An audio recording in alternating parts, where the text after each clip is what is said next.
Day 3 of the 7-day challenge. I am bringing up my own stream. That was yesterday's day 2 stream right there. I'm bringing up today's stream so that I can manage the comments. Of course, you know the deal by now. Timestamps down below. You can see which questions I answered today. I don't know what I'm going to answer today because I'm in the real-time moment, but we're going to take anywhere between 4 to 7 questions. Deep shadow work questions on anything to do with trauma and the overcoming of trauma, transpersonal psychology, Jungian psychology, the higher reaches of human potential with Abraham Maslow, Carl Rogers, and et al. In terms of the growth-oriented psychologist, or we're just going to have a bit of a chit-chat and see who shows up for today's live stream while I bring up my own live stream here on my phone. Welcome, welcome. If you're just tapping in live, you are here in the first minute. Let me know where you're watching from, and if you have a question for me, all you need to do is type the word question in all caps and then a full sentence, full English, fully contextualize as much as you can within the character limit, and I will spend at least 6 to 10 minutes going through a deep conversation with you, and we can go back and forth in the live stream.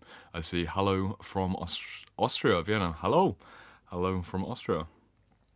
Good to see you. I was in Vienna in December. I spent a week in December and went to Freud's house, went to Frankel's house. It was an incredible journey. The thing about going to Freud's house inside of Vienna is that although the majority of the furniture is no longer there, and actually the majority of the furniture is in the London Freud house because they moved over just at the start of the Second World War, having been to both locations, Vienna first and then London second, there's so much more history in the Sigmund Freud home, the literal home of where the Wednesday Club was, and then you've got the office in an interesting shape. The couch isn't there, most of the furniture isn't there, but the space holds the memory of that very important man and his very important men and women friends and the variety of work that they did, which of course, one of the OG origin stories of psychology. But Vienna might not be the place for me in terms of living in the city. I hope it is for you. The Freud home, though, and Frankel's home as well.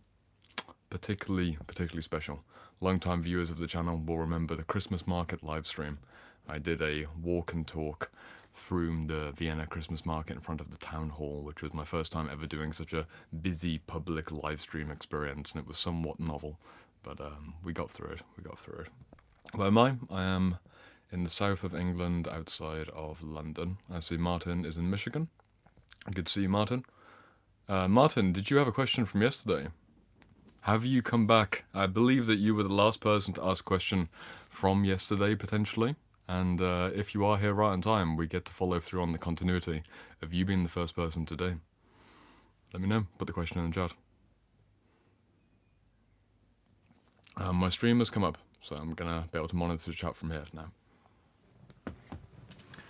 Welcome, my friends. We are live in the library. If you're joining live, again, if you're watching this part over and over again on repeat on the timestamps, then I don't know why you would be. You can just skip forwards. But if you are here live, we'll be up and running in just a moment. Nick is checking in from the gym, I believe. He's listening to the stream, loving the live stream. What are you training, Chris? Chris has come in. How would you personally rank Freud, Jung, and Adler? Chris, if you're not already at the gym, I'm afraid you need to go to the gym. Chris DE 2001. I've called you out. Nick's at the gym. You got to go join in on the workout with Nick, and whatever you're training, Chris is gonna have to jump in and do a few sets with you. How would I rank Freud, Jung, and Adler in terms of their gym strength? How would I rank Freud, Jung, and Adler? The Freud books are over there. We've got Freud. Sorry, the Jung books are over there. Maybe we've got this. This is a great book for it. We got the Freud Adler controversy. Chris, are you also in the gym? Chris, Nick's at the gym. I called you out by accident, but Chris, if you're also at the gym, I don't know, I need to be careful about this. You think it's a parasocial relationship where you can see me and I can't see you, but I'm also noticing you in the gym. Maybe we have a book like the Freud Adler controversy. I know this is reflected on your screen. I can't change it around on mine, unfortunately, while live streaming from my phone, but this is a great book. This is a good book about the differences between the two of them. How would I rank the difference between someone like Freud, Jung, and Adler? It depends on what you're talking about. Sigmund Freud did a great job at quite literally identifying the early pathologies and doing a pretty turn-of-the-century from neurosis to health in a broad sense and really backing the talking cure. Adler made more of an effort towards socialization and the lifestyle and more particular looking Likewise at somatics, certain things around organ inferiority are really interesting ideas. Birth order, interesting ideas. Freud went a bit more, as we all know, Oedipal and mother, father, that kind of things. And then Jung went off on his own in terms of the more mystical and symbolic nature of things. I wouldn't rank them in terms of, well, they're all different. You can't rank them personally. Jung, Adler, Freud, 1, 2, 3 in terms of my personal interests and influences. But I've got 5 or 6 Adler books and Freud books over there, and then of course the majority of books on this channel lean more towards the Jungian side of things. So that's my personal thing there.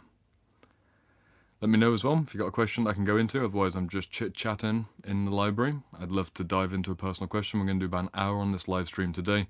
If you have a question for me about trauma, psychology, potential, God, spirituality, the soul, mummy and daddy issues, whatever it might be, then please do let me know. You can follow Martin's example on the chat.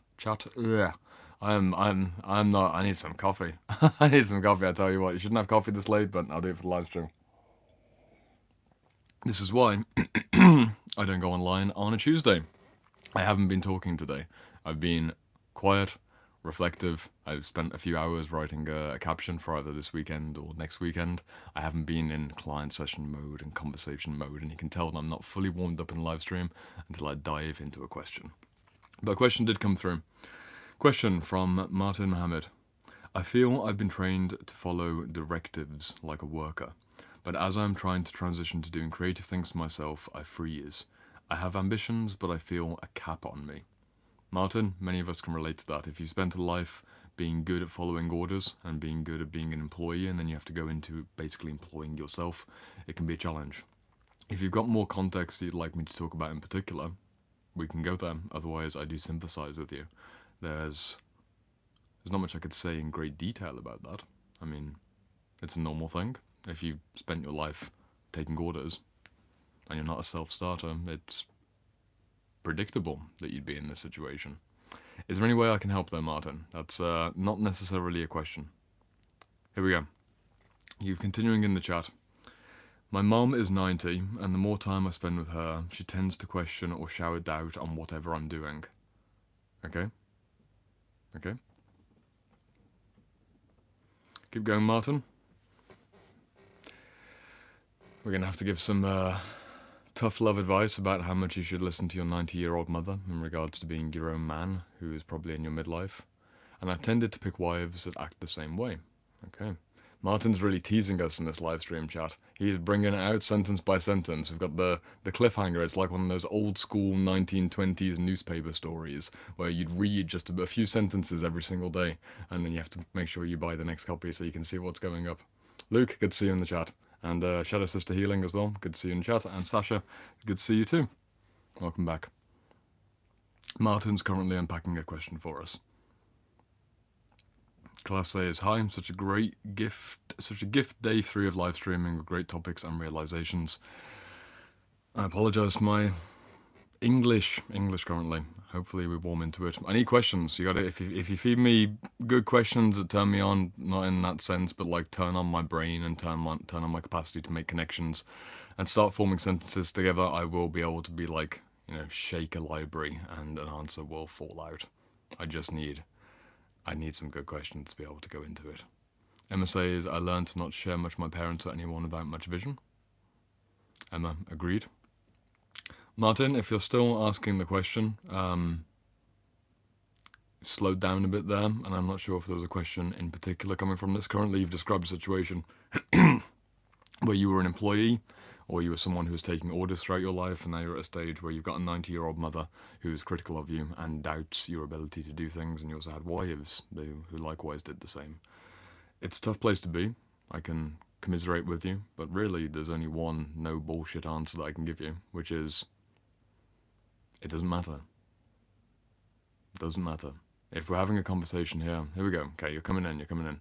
Good things take time. Martin continues in the chat. I do great on the job, working in a second degree, but as soon as I get free time for my ambitions, I just feel a halt like reins pulling me back. Okay, now we're getting somewhere. So you've got compartmentalized procrastination or compartmentalized censorship of your ambition, as it were. You can still get things done. It's not that you lack power overall. It's just that when it comes to certain things, which are more purely, selfishly your thing, you've got a bit of a power block, right?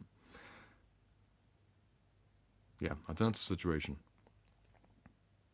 Again, though, there's not much I can go into in terms of like the way to ultimately work your way around this. If you want some mental gymnastics of how to get the solution of you don't have those reins pulling you back, you need to stop pulling your own reins. In terms of conditioning, you may have taken some conditioning on from your mother when you were earlier. Some of your ex-wives may have done the same thing. You may have accepted playing smaller than you actually want to play. But at this stage in your life, assumedly as a man in at least your middle age, why are you asking me for permission, advice, guidance on how to follow your dreams? You know what your dreams are. You're not lacking clarity. I think that's key. You're not lacking the clarity of the things that you need to do. You haven't mentioned that at all in your question. I don't get the sense that there's any lack of real direction. It's just about the energetic follow through. If you're lacking the energy to follow through and you still have it in other areas of life, it's just compartmentalized to one particular area of life, and then you're already mentioning your mom and your ex-wives, the overall consensus seems to be something like you're particularly vulnerable towards criticism or doubt from the women in your life, the key women in your life. Something like this could be fair to say. If you are genuinely doing good things with your time, or you want to do good things with your time, you've had bad experiences in the past, just let them be in the past. Minimize the time that you spend with your mother, or if you can't minimize the time because, of course, she's getting older and you want to be there for her, just let the words pass in and go out. Especially when you're in that midlife moment of aging parents are in their 80s and 90s, sometimes they can be extremely conservative, and of course they're in that stage of life where they don't want to push anything forwards anymore. They're basically risk adverse to the extreme, and if you're starting new things and you've got great ideas, just let those words pass all the way out through you. Unless you're making a massive mistake, but you're probably not. You're following through on a creative project. So just go for it. Just follow through. If you're pulling the reins and stopping yourself, I can't say anything more psychologically sophisticated other than just stop stopping yourself, because that's the actual solution. I don't need to make it any more complex. I know it's not the best chat possible, but it is the actual answer. You're the only one getting in your own way, and you're allowing these people in your life, or the memories of what other people have said before, to stop you from continuing forwards. You continue on your question. Thank you for finishing off here. Martin finalizes on his question. How do you overcome the conditioning to fully follow my dreams? I have a multitude of book ideas, but can't stay on one. I'm currently going through the divorce that I filed for. Martin, if you're going through a divorce, my friend, that is emotionally quite taxing, no matter what. No matter how delicate the circumstances might be, you are in an emotionally taxing time. What better time in your life than to do something for you? We often hear of the sympathy flowing towards the woman or flowing towards the children, but not often flowing towards the men who are ravaged by divorce. Again, every situation is unique, but if you're more or less going through the burdens of looking after an aging parent, and obviously navigating yet another divorce situation, I'm not sure if you have children, and you have a few book ideas, just stay with one book idea and write for an hour or 2 hours per day, and know that there's no real rush. It's going to be a year, 2 years, maybe even 3 years of completing a good book for most people if you work for an hour or two per day. You can give yourself that time no matter what. You can carve that time out. Again, I'm sorry that you're going through the divorce. It's devastating in its own terms, but if you're being devastated by the emotional storm of the divorce and everything around the divorce, just selfishly, in the most aggressive sense possible, give yourself an hour or two per day to write your fucking book. Just do it. Just do it. You don't need to tell anyone. Maybe that's a good bit of advice I could give. You don't need to tell your ex-wife. You don't need to tell your mother. You don't need to tell colleagues or family friends that might get in the way. Just privately do it for yourself. In the same way that if you're a religious man and you're praying, there are moments when you're down on your luck and you're praying privately in a way that you wouldn't want to be overheard by anyone else. You've got a deep prayer, a deep longing for something to be resolved. You don't make that public. You don't necessarily speak to people about the way you were praying. If you're in a creative act that feels like a bit of a soul prayer because you're making something that's meaningful, or you want to birth something meaningful, keep it in your heart, don't articulate it too much, and don't let the world have access to that. Ex-wife, aging mother, whoever it might be. Martin, I'll leave it there for now though, but I appreciate the question, and hopefully this has been something of use for you. Sasha says it perfectly. It's almost like a private ceremony. Exactly. Your creativity is a private ceremony. It's what you need right now to relight your flame, quite literally.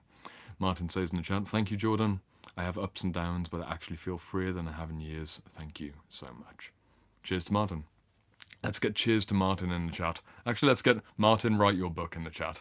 If you want to participate in a bit of audience participation and give Martin some hype, Martin, write your book. Martin, finish your book. Martin, go get that book done. Whatever you choose to write down. Martin, you've got a bit of positive peer pressure coming your way. Hopefully, at least a handful of people follow me on that request. Sasha says go Martin. Sasha, thank you for leading the charge. Solitaire 43 Music, write your book. Thumbs up, 3 hearts. Anthony Legend, full caps, head down, heart full. I got Martin Go from it, from Uxif. Kundalini King, love you brother, go Martin. Sten says Martin, go write your book. Come on guys, thank you. Thank you for sharing the love. It gave me some feelings. I appreciate that I do live in the library at 10 o'clock at night on this random Tuesday, and we just got a little bit of love to someone trying to get through a difficult life circumstance. Martin, be well. We'll take another question. Scrolling back up on the chat.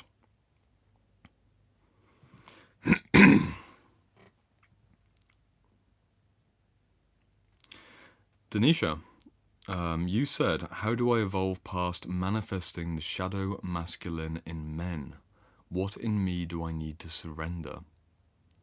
Denisha, are you still here? Give me a thumbs up in the chat if you're still here for this question. We can bounce things back and forth and get this more contextualized.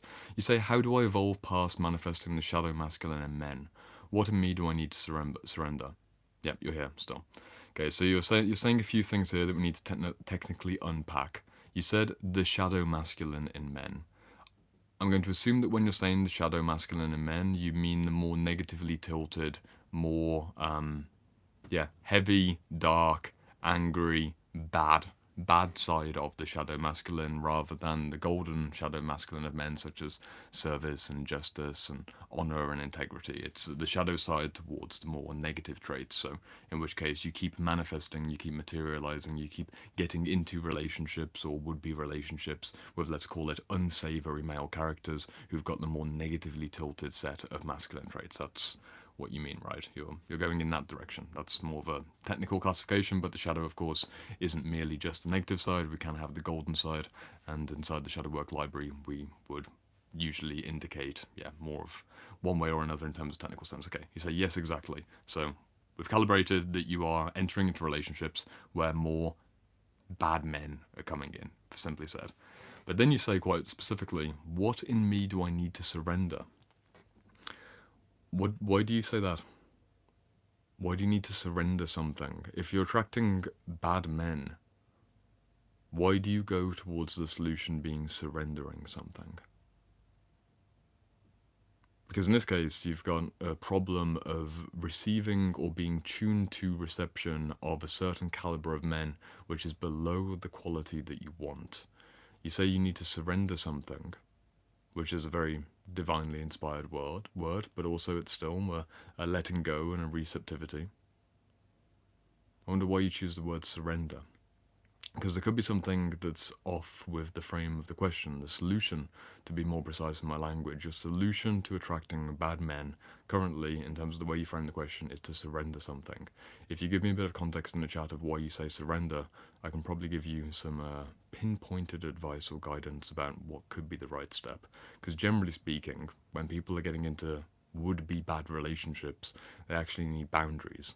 They need to build boundaries.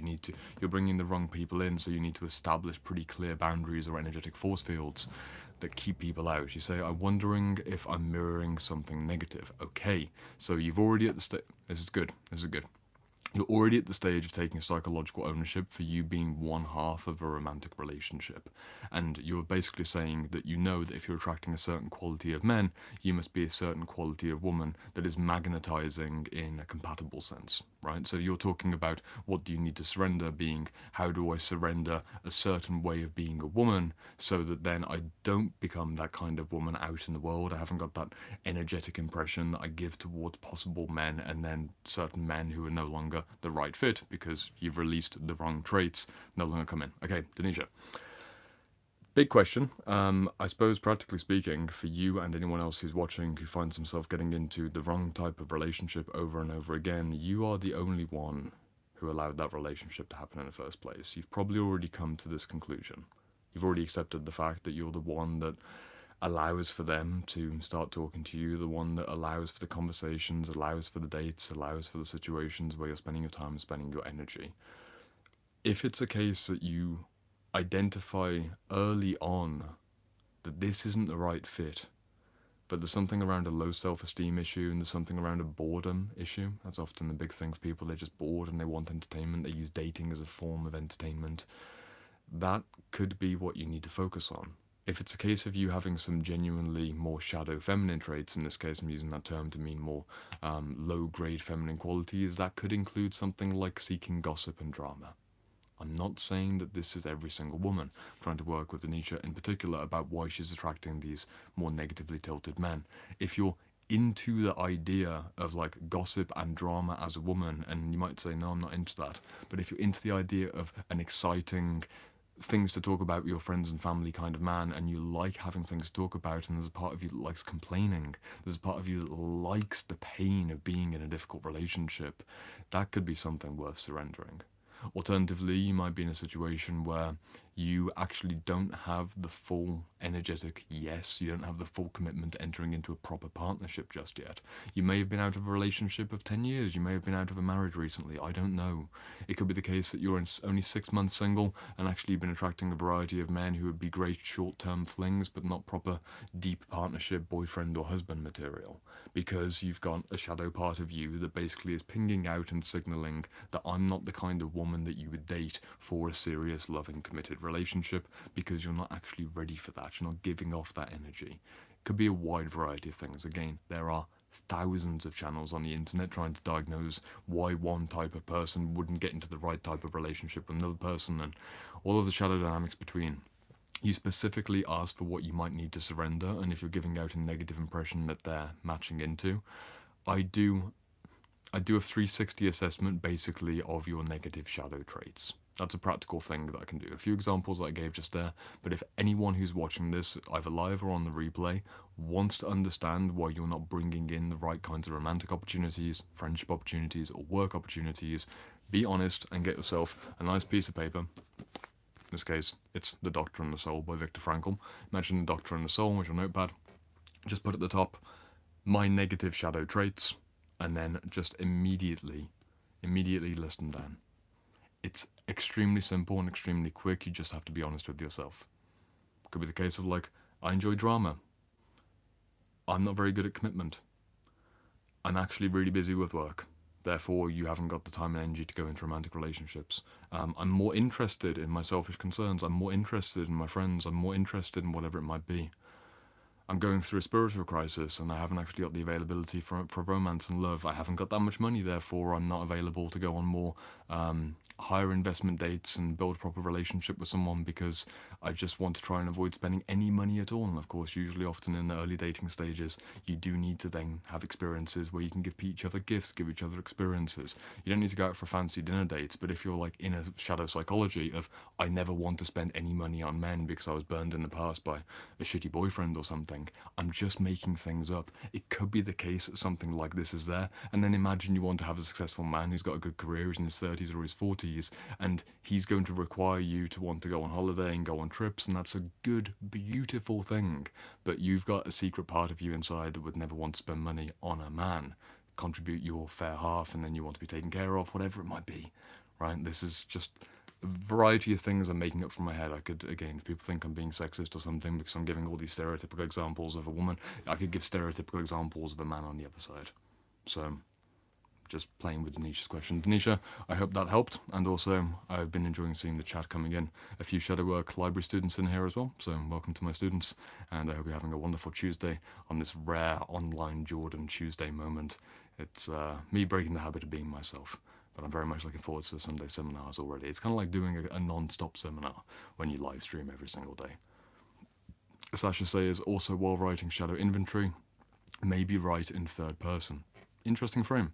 Big difference between My shadow traits, I am this versus Jordan is. Jordan's in the habit of gossip and drama. Jordan's in the habit of not wanting to spend money on men. Jordan's in the habit of being more interested in what the man can provide for me rather than what I could provide for them. Was in this example, I'm the one looking for a handsome young suitor, but that's not the literal reality. I'm just playing with language for the sake of a live stream.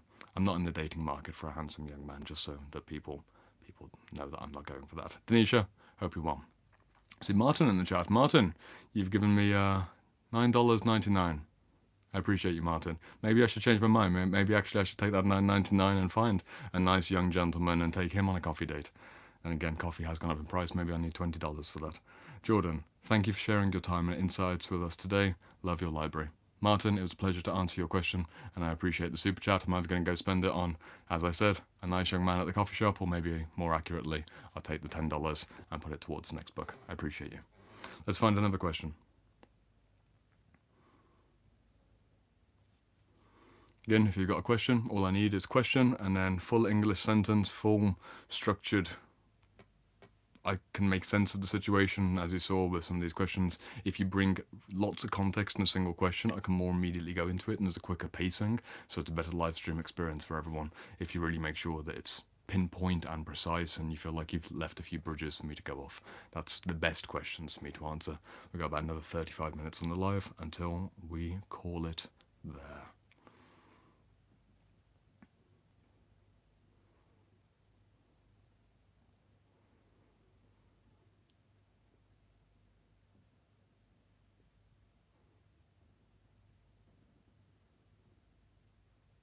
Just looking for a good question to dive into.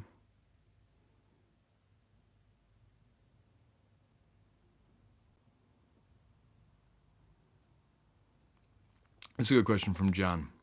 Jan Pawelek. If I'm saying that incorrectly, I apologize. Jan says, do you recommend some music or guided meditation for shadow work? Can jhana meditations help, or do we need shadow work first to unlock higher perspectives? So there's a good variety of complexity in this. You're basically saying, can you do more guided meditative work with a variety of whatever the music might be or frequencies might be, or more pure knowledge meditations? How can you go deeper into your shadow work? There's a few things you can do auditorily and visually that I can just rapidly go off in terms of how to make things work. Most people, when they're doing shadow work, they'll do something called active imagination, which is what Carl Jung writes about quite often. It's the process of actively using your imagination in terms of creating a mental image, going into a scene and working with the scene to meet a part, an entity, a subpersonality, explore a scene that can be with or without music. Students that I've worked with inside the shadow work library massively depend on their temperament. Some people want pure silence, other people want frequencies or beats or some drumming, other people enjoy doing it with ambient music. Some people want to go deeper into their inner world while listening to music, like an actual full song with lyrics, and they go on that journey. Whatever it might be, they're basically getting into an emotional state. It's priming themselves to go into a certain shadow territory, meet a certain shadow entity, or unpack the roots of a certain shadow behavior.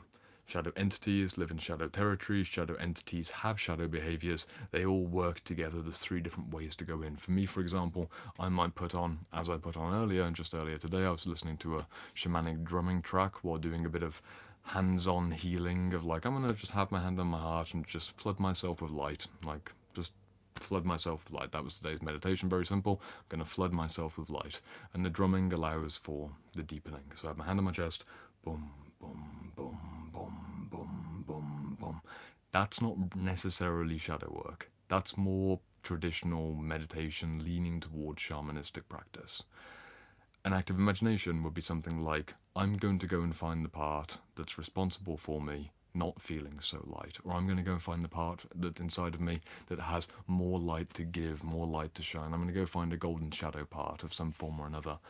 The drumming would work for that, because I like drumming, but if you don't like drumming, again, it's all temperamental.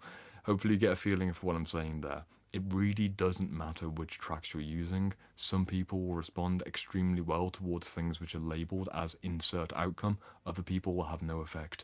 If you search meditation track for anger, or meditation track for grief, meditation track for working with your inner child, you might find something that works for you. I can't say for certain.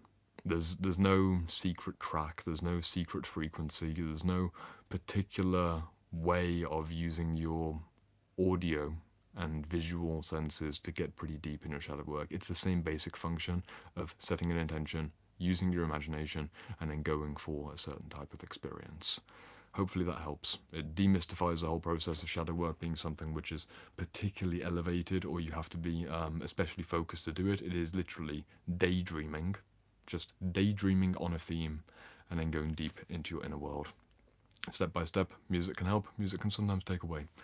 Good luck. Next question coming up. Hamish says, loving the live stream week. Hamish, good to see you here. We are on day 3 of 7 days of live streaming. Sten says, Jordan, have you ever thought about turning my YouTube or Instagram into a book, kind of like the Almanac by Naval Ravikant? My content is life-changing. Sten, I suppose that question is Jordan writing a book? Have I ever thought about writing a book? The answer is yes, and I have begun the process of my first book back in December. Interestingly, if you've been watching the live stream since the very beginning, I started writing my first book when I was in Vienna at Christmas time in December, and that was roughly the first chapter on my personal story, just to get things together in a way that I often don't on YouTube. I often ignore the fact that I do have a personal story, personal family situation. I'll mention things, but I won't explain things in great detail because I try and focus on the work and the books and the themes rather than me as the man and the boy I used to be. But when you're writing a personal book around inner work, many people appreciate the opportunity to be like, oh, who was the author and what was the author all about? So I've started the first book. In terms of the practical timeline of how I'm going to get many books out into the world, I will let you all into a little secret. You may have never heard this before. I'm going to take a sip of my coffee before I spill the beans about the current publishing industry.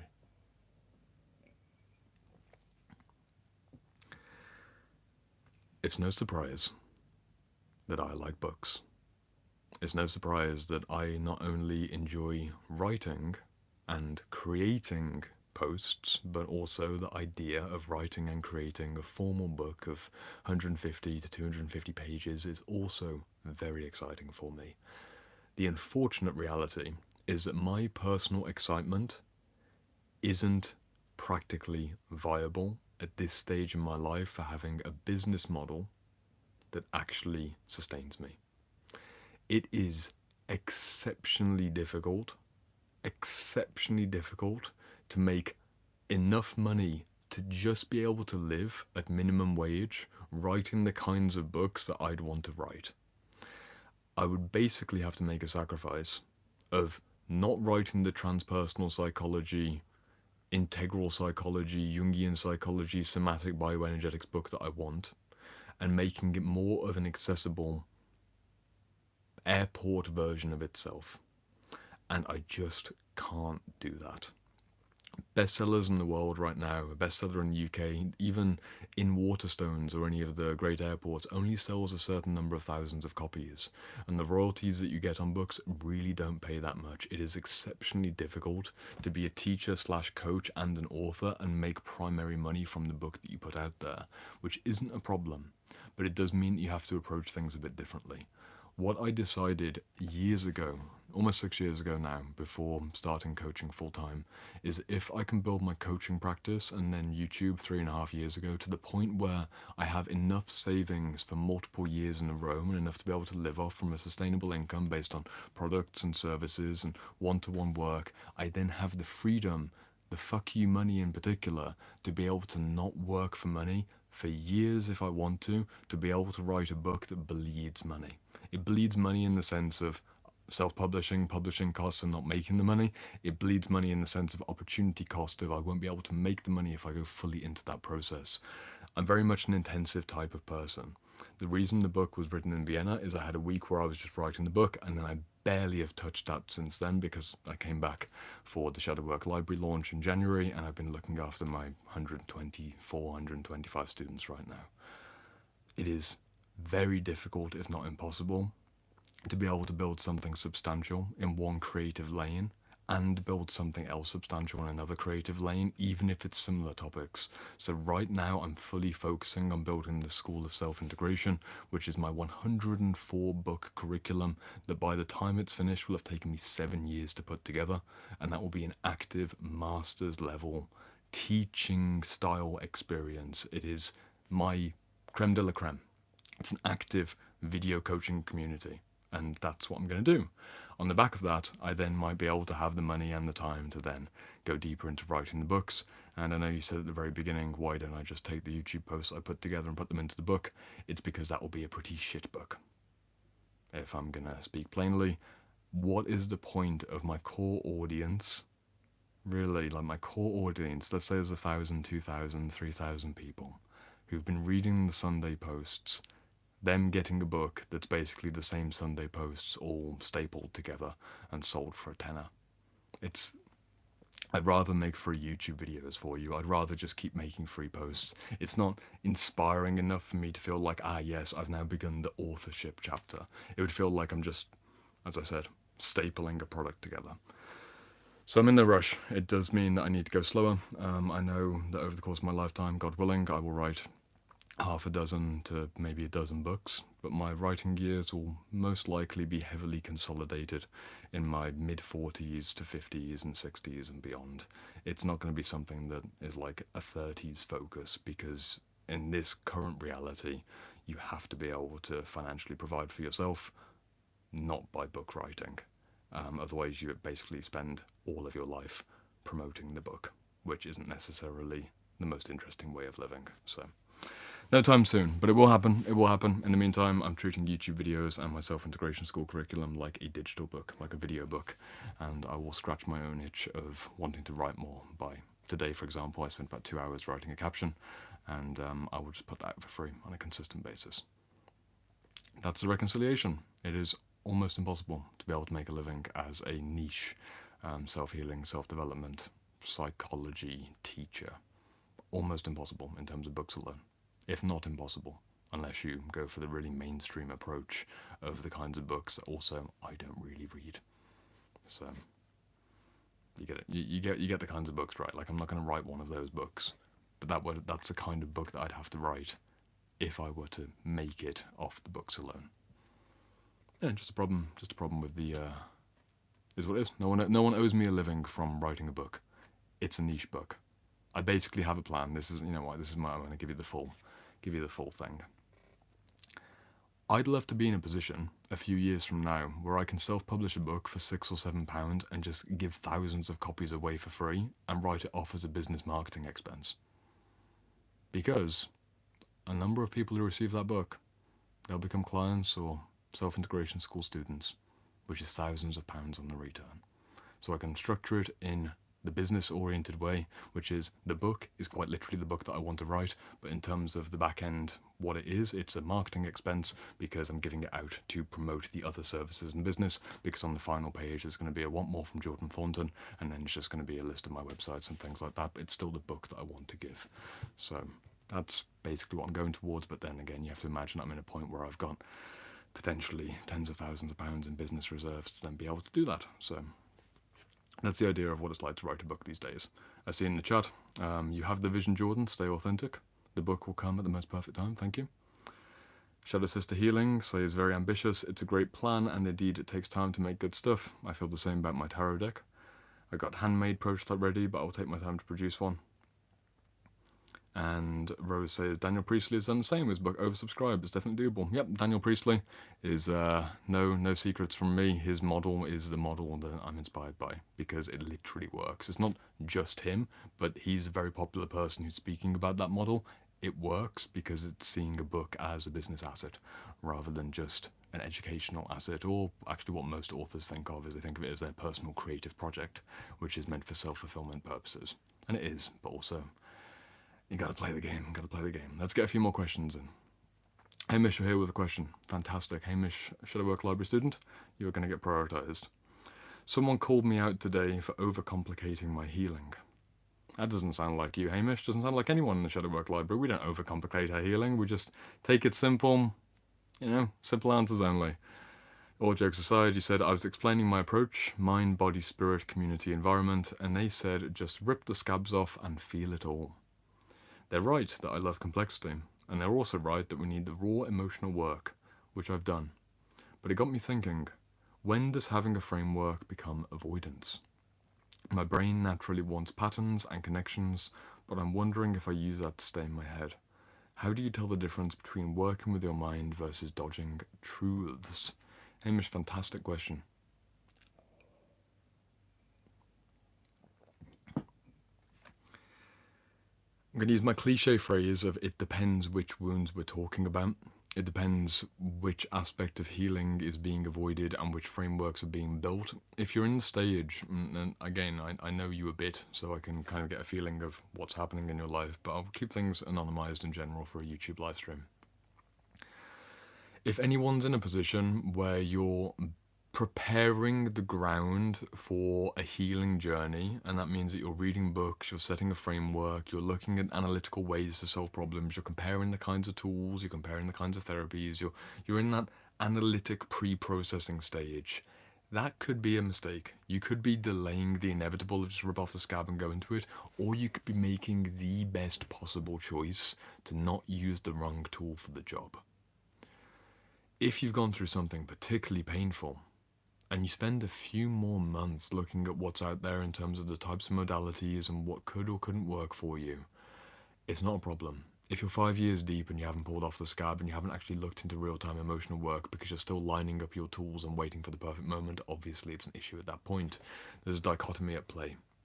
If you're particularly analytical, you've already done the base building, and now you're kind of halfway through the journey and you're repeatedly finding yourself analogously in a more cowardly mood of, there's the cave that I need to enter, wait 1 second, let me just check all of my tools again, wait 1 second, let me just check my map again, even though you know because you prepared for this cave 3 months ago and you've reached the cave, it's okay to dilly-dally just a little bit. You're scared. It's a big moment, you're going into something painful, a certain childhood memory, a certain relational moment, a certain person that you really have very difficult experiences with. It's okay to dilly-dally a little bit. People who are more adventurous and bold and more, head first might just go straight into the cave and maybe it all works out for them, but maybe also they left a key tool behind which they could have prepared for, and they end up in a bad situation because they weren't prepared for the pain of what they're about to encounter. I can't answer with confidence in any particular situation without knowing the particular situation and the full life context, which is actually something that goes back to Alfred Adler from the very beginning of the live stream. Alfred Adler laid an emphasis on the lifestyle of the individual and the life context of the individual, rather than the more Freudian approach, which is here's the particular neurosis in a more clinical model. Of course, Freud also looked at lifestyle, but Adler really laid a lot more emphasis on what's going on in the individual's whole life and then the neurosis within the context of that. If you have a possible healing neurosis of always overly preparing or being somewhat complex in the way that you're looking at a certain wound, that could be for a reason. It could be that your lifestyle historically has meant that you haven't had enough time to be able to properly make the time to look at things from a 360-degree complexity-oriented way of healing, and now you're finally indulging in the way of doing that. It means that you're making a good choice. Conversely, it could be the case that you've just got a particular habit of overthinking things, and here you are again, overthinking your healing. Only you will be able to give the answer to that. I'll read back your question and see if there's something in particular I could respond to there. You said, my brain naturally wants patterns and connections, but I'm wondering if I use that to stay in my head. How do you tell the difference between working with your mind versus dodging truths? The mental side of healing and the intellectual preparation for a healing journey should be in service of the emotional encounter itself. I'll say that again in a different way. Your intellectual healing should be in service of an emotional healing. And your emotional healing conveniently, should be in service of an intellectual healing. I do a lot of bibliotherapy on this channel, which is therapy via books. I do believe genuinely that for smarter people than average, so everyone who's watching this live stream, someone who's more bookish, someone who's more intelligent, it is literally healing to be encountering a fine idea or a fine concept or a fine framework where you go, that's the way to describe it. That's exactly the language. That's exactly the framework. You know what, that pattern, I heard this years ago, but the way that person described it, I get it. There's something around the linguistics, the semantics, the overall intellectual structuring which creates a click moment of something healed inside. There's a narrative level healing. But the narrative level healing does also create a level of emotion, of clarity, an emotion of clarity, an emotion of release, an emotion of it all making sense. It's hard to describe that emotion of everything just makes sense, but you know what I'm talking about. It makes sense when things make sense. There's an expansiveness, there's a dropping, there's a relaxing. You can get that from pure ideas. Pure ideas can be deeply, deeply healing. But the intellectual healing should be in service of the emotional healing, and the emotional healing should be in service of the intellectual healing. I see in the chat, that's how I felt about the book Narcissism by Alexander Lowen. Currently reading The Fear of Life by him as well. Fantastic books. Alexander Lowen is one of those interesting examples because a lot of his work in bioenergetics is talking about emotional healing moments. But because he's so precise in his language, you get that intellectual healing and it bridges over into emotional healing. Hamish, are you dodging the question? Are you dodging the pain? Are you dodging the cave that you need to enter into, the literal emotion that you need to swim through, the swamp that you need to enter? You might be. You might be. Unfortunately, I can't say for sure, and it might be the case that you need to go through a bit of a make things complex for a little bit longer before you can make things simple. Depends on your temperament. Depends on the particular issue. It depends on anyone who's watching this live stream. If you feel like your intellectual healing has become a comfort zone, you need to shift into the emotional healing. Some of my former clients aren't going to like the somewhat public admission of what I've done to them before, but I'll say it nonetheless. There's been a handful of clients that I've worked with. Everyone's like, this is like a juicy behind the scenes therapeutic gossip moment. Some of my clients that I've worked with are near genius level, big brain men and women. They're very, very fucking smart people. And they've also spent months, before they reach out to me personally, reading dozens of books across the channel. This is not too unusual an experience. Most people will spend a few months watching my YouTube videos before they choose to join the Shadow Work Library, which is linked down in the description, or they'll choose to message me for private mentorships. I do have one spot available. They'll wait months. They'll build a rapport with me, they'll see that I know what I'm talking about, and they'll trust me. Some people go all the way to the extreme, and they've basically completed all of the inner work essentials. They're 52 books deep, they're 100 books deep, and they are very, very, very big brain intellectual healers. And they expect that when they get into the mentorship, because I promise this in the service description, you will get dozens of custom reading recommendations. I will encourage you to read 1 book, 2 books, 3 books per week, and that's how most people take a mentorship. But I've been in the early interviews with a certain number of people where I've said at the very end of that first half an hour, even hour and a half, realistically I'll wait until at least an hour in, but I can get the sense within the first half an hour, you don't need more books. At this stage, at this particular stage, there's like 4 or 5 weeks worth of work where actually you need to stop reading the books, and there's this conversation with the parent, there's this thing that you need to do at work, there's this thing you need to do with your health and fitness, and there's this reconciliation with God. I'm going to let you continue to read books, but I'm not going to give you any more until we've made practical steps forwards on these things that you've literally identified because you spent literally hundreds of hours going around all the issues, and I don't give them the reward of, finally another 12 custom books I haven't heard of before, and that becomes an intellectual, almost like my precious Lord of the Rings Gollum, like eating more books, but not actually getting the thing that you really need. And it's not necessarily analysis paralysis, which is what Shadow Sister Healing said in the chat. It's more of, they are doing work, and they are genuinely in a state of healing, but it's not the greatest lever to pull. They're in a comfort zone in their healing work, and they need to get into more of a direct emotional contact with practical life change, reality checking, whatever it might be. And occasionally, when a mentorship starts, I can get a sense from someone that they've read enough books. Whereas conversely, it's also very true that often people join me in a mentorship and they haven't read enough books. So of course, I say, hey, let's read 2 books this week or 3 books this week. Hamish says, months of reading and watching your channel before joining the Shadow Work Library. Thank you, Jordan. Really appreciate you taking on the question. You are welcome. You're welcome. So yeah, Hamish, you did your prep work, and now you're in the Shadow Work Library reading the great books that we get to read. I've got 36 books in that curriculum. We're talking about it every single Sunday. It's a great, exciting environment with all these smart people inside of our 20-person calls, and we're all bouncing ideas off each other, and I know and I love it. At the same time, we do just have practical shit that we need to do as well. And that's quite the balance to find. Excuse me, my friends. I'm just going to blow my nose. And we'll take at least one more question.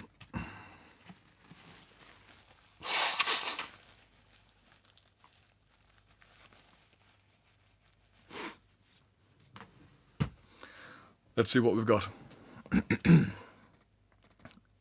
said to myself that I won't let these live streams go on too long, even though I could speak for quite literally hours on these streams and just keep going. But we'll end it with one book. One more book, one more question, whatever it might be.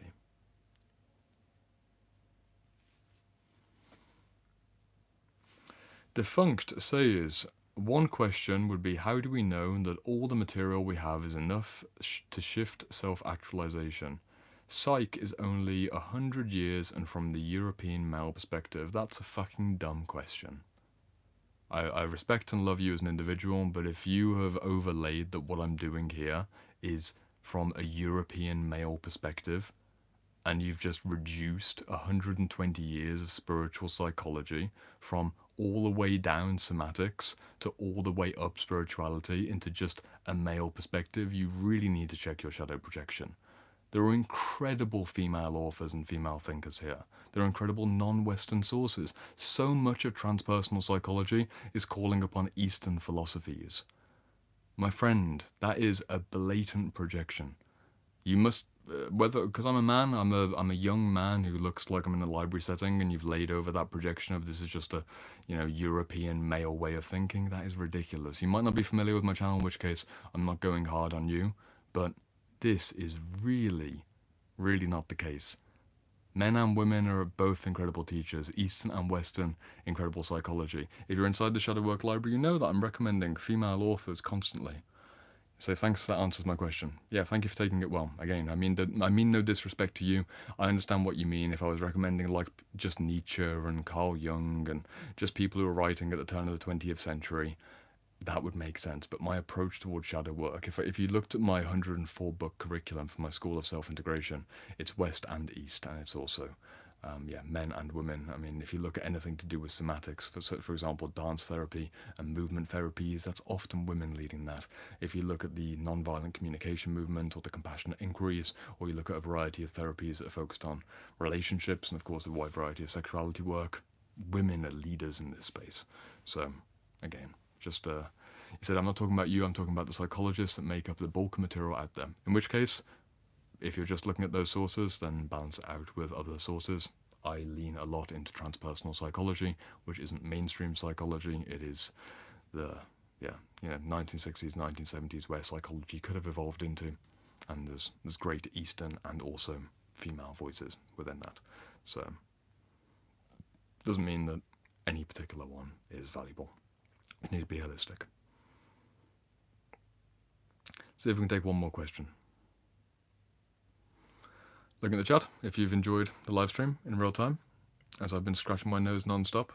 Definitely need to take an inner journey there to clear that one out. Awful joke. Awful joke.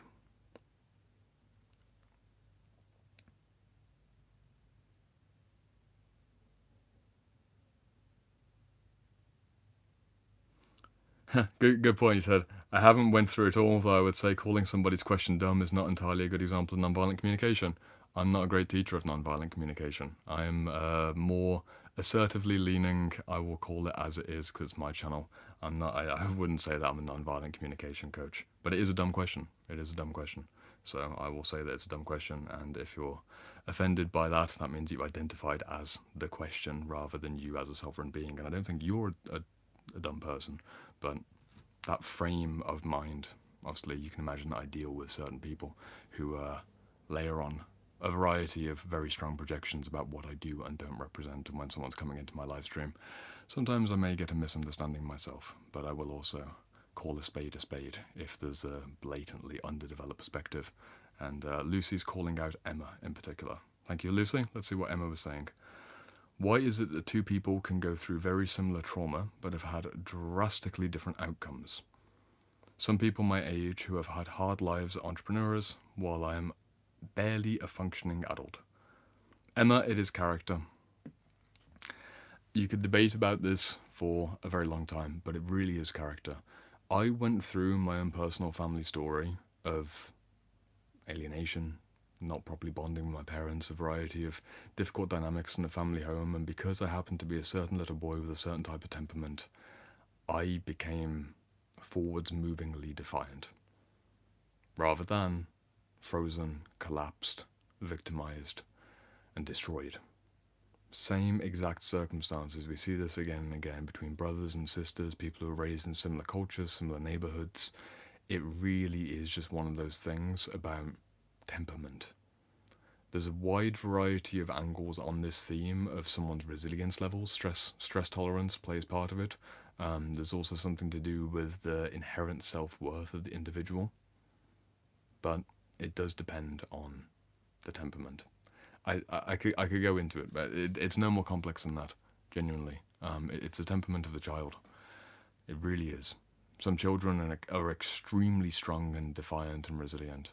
Others are more fragile and childlike and weaker. They haven't quite got the resources to be able to stand up for themselves on the internal level. If you've been through a difficult circumstance and you're struggling with it now, it's not too late to build the resilience. You might not have had it back then, but you can have it as something that you experience now. You start stacking the strength to then resist situations that are worth resisting. You might not have been able to back in the past, but you can as an adult in your own life now. It's not too late to make a personality change. Not too late. So it might not be a fully complex answer to your question, but it is a very simple answer because it is the full truth. It just depends on the character of the child. That's why you asked the question, right? Just depends. But you can build your character over time. You say, thank you, Jordan, in the chat. Emma, thank you. It is my pleasure.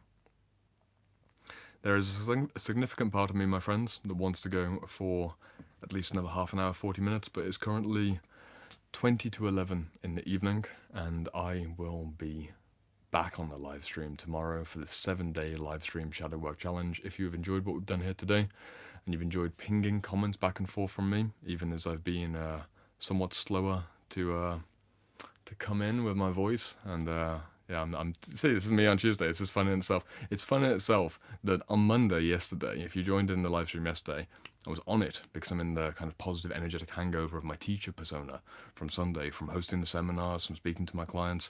By the time I then got to the Tuesday, I'm in the natural resting period. I'm a bit less professionally grounded. I'm a bit less aware of things like public relations. So, we'll say something like that's a dumb question and cause a bit of a kerfuffle, still politely and beautifully resolved in the live stream chat. And again, I'm a human like everyone else, but I am more in my own out of the digital persona kind of reality, which is, I say things a bit more simply. Hamish says, who will we see tomorrow? Sasha says, very human. Good stuff. Who will we see tomorrow? That's the question. By Wednesday. Wednesday Jordan is going to be a certain type of Jordan. Wednesday is my deepest. I've been offline and I'm not in my teacherly, coachly persona. So whether that's going to be great benefit or great drawback, I do not know just yet. I might be an absolute bloke. Might just be a cheeky lad.